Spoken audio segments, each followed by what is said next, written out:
Hey guys, so today we're going to move on to another rhetorical appeal. Yesterday or earlier this week you looked at ethos, and we're going to talk today about pathos. And if you remember, I said that in order to discuss argument, we had to consider these three things in terms of, first, we had to consider the speaker of an argument. And I represented that on my little worksheet as a stick figure because it involves the speaker, the presenter, the person putting the argument out there.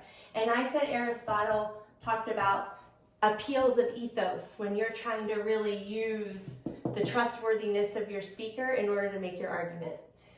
We talk a little bit about having an awareness of the audience and really trying to connect with them and make them feel a certain way.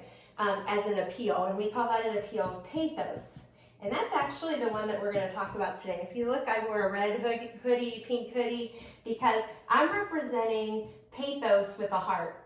Because when you're really making an argument, you have to consider, what does your audience care about?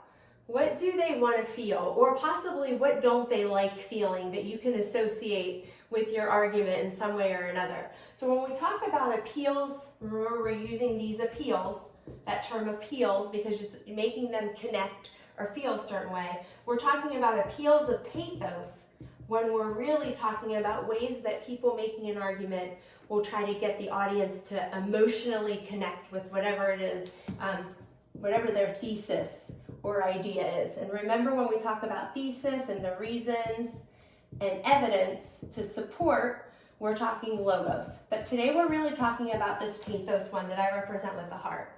And it's just about the audience feeling a certain way. If you look at this root, P-A-T-H, you've probably seen it in other words. And if we were in the classroom, I'd say, who's seen this word before in other places? And somebody might yell out, sympathy. And the prefix, or the root, path, it means feeling. And when we talk about sympathy, the prefix sim, like a symphony, is like the coming together. So when we talk about sympathy, it's when you see someone else or two people feel for each other. We feel sympathy for another person. When we talk empathy, I always say I like empathy better than sympathy, because empathy, there's this feeling, the path root in there that means feeling. This prefix em means to like put into action or to put forth. So empathy is when we feel a certain way and it causes us to act or react. And then you also may have heard the word apathy before. So we see that root path that means feeling, and this prefix a means not or without.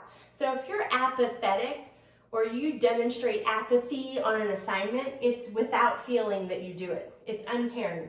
So this pathos word, just like ethos had that ethical root in it, this has this path, which means feeling. So really, when we talk about audience awareness, we're talking about feelings.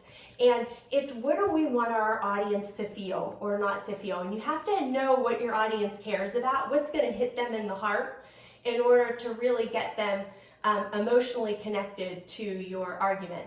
I gave you the example in the last video about my daughter who wants a therapy dog. And I said she really did a great job of like using appeals of pathos or ethos to make her argument. She told me how reliable she was. She told me about her experiences with our other pets. She did her research. She was professional and mature. Well, when it comes down here to pathos, this is where she knows her mom pretty well. She knows that I care about her emotional well-being. She knows that I care about the well-being of this household and the mental health of people. So when she's making her argument about us getting a therapy dog, she's saying things to me like, it's just, did you know that dogs make people happier? They can relax you.